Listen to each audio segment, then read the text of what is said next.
একজন গাছপ্রেমী যদি শুনি তার বাড়ির আশেপাশে খুবই কম দামে গাছের মেলা বসেছে, সে আর ঘরে থাকতে পারে না, সে চলে যায়, ছুটে যায় গাছ কিনতে। আসসালামু আলাইকুম, স্বামী দোলন ব্লগে নতুন একটা ব্লগে সবাইকে স্বাগতম। আজকের ব্লগটা হচ্ছে নতুন গাছ কেনার ব্লগ, মানে মেলা থেকে নতুন নতুন কিছু গাছ কালেক্ট করার ব্লগ। তো যখনই শুনেছি যে বাড়ির পাশে গাছের মেলা বসবে, সে তখনই একদম মাকে নিয়ে জোর করে নিয়ে চলে গিয়েছে গাছ কেনার জন্য। আর গাছ যদি হয় এত কম দামে তাহলে কে না কিনে বলেন। তো যাই হোক, প্রথমে আমরা ভেবেছিলাম গাছের মেলাটা অন্যদিকে হচ্ছে, কিন্তু রিক্সাওয়ালা মামা আমাদের সঠিক জায়গায় নিয়ে এলো, একদম একদম কাঙ্ক্ষিত জায়গায়। এইটা হচ্ছে সেই 30 টাকার গাছের মেলা। এখন ভিতরে গিয়ে দেখি কি কি গাছ পাওয়া যায়। পাবো গাছ, গাছ আজকে কালকে থেকে শুরু হয়েছে না সবচেয়ে। ভেতরে ঢুকেই মনটা প্রথমে একটু খারাপ হয়ে গিয়েছিল, কারণ যে দেখি অনেক গাছ বিক্রি হয়ে গেছে, একদম প্রায় সব কিছু ফাঁকা ফাঁকা, আর এত মানুষ ছিল। ভাবছিলাম যে আমি আমার পছন্দের গাছগুলো পাবো কিনা। যদিও সব গাছ আমি পাইনি, কিছু কিছু গাছ কালেক্ট করতে পেরেছি, তবে সব ঘুরে ঘুরে দেখছিলাম, ভালো লাগছিল। আমি মূলত কিছু ফল গাছ আর সবজি গাছ কিনতে গিয়েছিলাম, ইনডোর প্ল্যান্ট কেনার ইচ্ছা ছিল না। তো এখানে কিছু অর্বরের গাছ দেখছিলাম, তারপরে কিছু ইনডোর প্ল্যান্ট, তারপরে ছিল আম গাছ, আমড়া গাছ, আর এখানে ছিল কিছু মালবেরি গাছ। তো আমার মতোই সবাই নিজেরটা পছন্দের মতো গাছ নিয়ে নিচ্ছিল।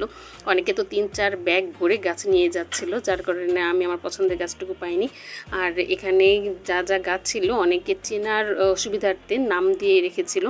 তো এই অর্গানাইজেশনটা আসলে একটা ফেসবুক পেজ থেকে করা হয়, অর্গানাইজ করা হয় এই গাছের মেলা। বাংলাদেশ ন্যাশনাল নার্সারি, তারা ঢাকা শহরের বিভিন্ন জায়গায় এইভাবে মেলা করে বেড়ায়। আর আমার কাছে ভালো লেগেছে ব্যাপারটা, উদ্যোগটা ভালো, যে অনেকেই হয়তো অনেক দূরে নার্সারি থাকে, যেতে পারে না, আমাদের মতো যারা আছে তারা এরকম মেলার থেকে অল্প দামে খুব ভালো গাছ কিনতে পারে নিজের ইচ্ছা মতো। তো চলুন দেখাই আমি কি কি গাছ কিনে এনেছি। তো এখানে আছে একটা রক্ত জবা গাছ, আমি মাথায় জবা ফুল দিই, তো এই জবা গাছটার জন্যই আনা। এরপরে এনেছি একটা গোলাপ গাছ, যদিও আমি ভালো তেমন গোলাপ পাইনি, ফুলও ফোটা ছিল না, তাই জানি না এটা কালার কী হবে, তবে ধারণা করছি হয়তো এইটা লাল হতে পারে। তো একটা গোলাপ গাছ কিনে এনেছি, আমার বাগানে এটা ছিল না গোলাপ গাছটা। আর এনেছি একটা মালবেরি গাছ। একটা মালবেরি গাছ আমার অলরেডি আছে, তবে সেটাতে ফল থাকে না, ঝরে পড়ে যায়। তো একটা মালবেরি গাছ নিয়ে এসেছি। আর এনেছি 2টা সেমি ইনডোর প্ল্যান্ট। এগুলা অর্ধেকটা সময় একটু রোদ লাগাতে হয়, বাকি অর্ধেক সময় ছায়া রাখতে হয়। গাছগুলো ভালো লেগেছে, তাই এই 2টা সেমি ইনডোর প্ল্যান্ট নিয়ে এসেছি। আর এনেছি আরেকটা গাছ এনেছি, গাছটা আমি বুনে ফেলেছিলাম, ভিডিও করতে ভুলে গিয়েছি, চলুন আপনাদের দেখাই। আর এখানে আমার ছাদে আরও কিছু গাছ নতুন সংযোজন যেগুলো আছে, যেমন এটা হচ্ছে লাল ক্যাপসিকাম, আর পাশে ছিল লেবু।